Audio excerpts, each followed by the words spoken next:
You know, in any good story, when the bad guys get an upgrade, the heroes have to too. Today, we're going to dig into a new kind of hero, one that's been specifically engineered to fight a very modern and, honestly, a much scarier kind of enemy. So think back to the classic villains, right? It was usually a person, a criminal mastermind with a cool scar, a mustache-twirling villain tying someone to the train tracks, somebody you could point at, fight, and beat in a big, satisfying final showdown.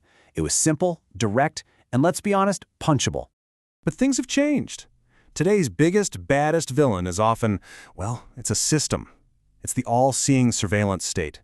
It's that hive-mind culture that demands everyone think and act the same way. It's an algorithm that knows what you're going to do before you do. It's everywhere and nowhere all at once. I mean, you can't exactly punch a cloud server, can you? And that's the big question, isn't it? When the enemy is this invisible, all-encompassing network, how does a hero even begin to push back? How can a single person possibly fight an equation? Well, the answer is actually this really cool narrative tool that storytellers have come up with to create that modern suspense we all love. It's a type of character that acts like a glitch in the system's otherwise perfect code, and this character has a name, the Manousos Variable. So what is it exactly? The Manousos Variable is a character who has made a conscious choice to completely cut themselves off from whatever system of control is running the story. And that system could be anything. Digital surveillance, sure, but also social pressure. They live off the feed, which makes them a total and complete blind spot for the bad guys. So what makes these characters tick? It really boils down to three core traits. First, they rely on analog tech, think paper records, face-to-face meetups. Second, they have hyper-discipline. Their immunity isn't magic. It is earned through some seriously grueling routines. And third, they're socially isolated. I mean, refusing to conform pretty much makes you an outcast. You know the type, the grizzled old spy who only uses burner phones and communicates with chalk marks on a wall. They've literally weaponized being off the grid. And this right here is the perfect way to think about it. The system's power comes from knowing what you're going to do. It predicts that people will always choose the easy way out. They'll choose convenience or fear or just fitting in. The Manousos figure is the one thing it can't predict. They are that one irrational number that comes in and completely breaks the villain's perfect little algorithm. Okay, so that's the theory. But how does this actually play out in a story? How does being an irrational number give you a real tactical advantage against an all-powerful system? All right, let's put this up against the classic hero type you all know, the chosen one.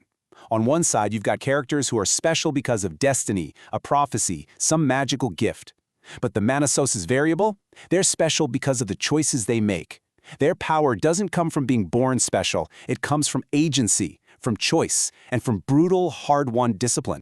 And this is a really important difference. The chosen one is pure escapism, which is fun, but the Manousos Variable, they offer a roadmap. The whole idea is that resistance isn't some magical gift you're born with. It's a skill that can be learned. It's incredibly hard, for sure, but it's possible. And this is where it gets really clever. It's this beautiful irony. In a world of total digital surveillance, the slowest, most old-school methods become the most secure. A secret note passed by hand is 1,000 times safer than an encrypted email. This flips the script entirely, turning the hero's supposed weakness, having no tech, into their greatest strength. It's the ultimate David versus Goliath story, where Goliath is taken down by a simple stone he never even saw as a weapon. But, and this is a huge but, let's not pretend this is some glamorous lifestyle. Choosing to live outside the system to hold on to the truth when everyone else has bought the lie, well, that comes at a terrible, traumatizing personal cost. First off, just to survive, you're looking at a state of constant, relentless paranoia. Every single coincidence could be a trap. Every stranger might be an agent. It's an exhausting, corrosive way to exist, where you're forced to be deeply, necessarily paranoid just to see the next sunrise. And of course, that kind of paranoia leads to one thing: profound isolation. You have to cut ties with the infected world. Sometimes you have to push away the people you love to protect them, or because you just can't trust them anymore. It's no wonder these characters are often so abrasive, so cynical, and so deeply, deeply lonely. Which brings us to the ultimate cost here: sacrifice. And I don't just mean they might sacrifice their life at the end. They sacrifice their life, their chance at a normal, happy existence. They give up comfort, connection, peace of mind. To hold on to your integrity when the whole world has lost its own, that's a kind of living martyrdom. And that's why this character is so much more than just a convenient plot device. They're a warning. When our main hero finally meets them, they're not just getting a key to solve the puzzle. They're being slammed with a terrifying question. To win this fight, are you willing to become this broken, lonely, paranoid person? It just raises the stakes through the roof. Okay, so as you can imagine, this kind of character gets some criticism. Some people say, oh, it's just a Luddite fallacy, lazy anti-technology nostalgia. But the rebuttal is that it's not anti-tech, it's pro-autonomy. It's about refusing to be a slave to any single system. Others might call it a deus ex machina, a too convenient rescue that comes out of nowhere. But when it's done well, the counter is that the variable makes the hero earn their help. It turns the whole encounter into a crucible, a real test of character. All right, let's step back for a second. What is the big, overarching idea that this character really represents? Why does this resonate so deeply with us in the stories we see today? See, in a world that feels more and more predictable, a world run by algorithms that are literally designed to shape and control our behavior, this character is a powerful symbol of human free will. They are the living, breathing proof that the future isn't already written, that one person's choice can still throw a wrench in the works. I love this quote from the source material. It just nails the whole idea.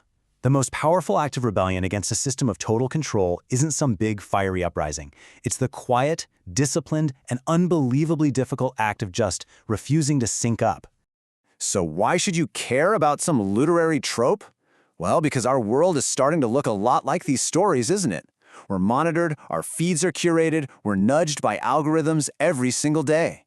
The Manousos Variable is a powerful reminder that sometimes the scariest villain is just a consensus that everyone quietly agrees on, and that the truth, when held by a disciplined, resistant few, is still the most dangerous weapon in the entire world. So, that leaves us with one last question. For you, in a world that is built on systems, designed for predictability, designed for conformity, what's the irrational number in your own life? What's your variable?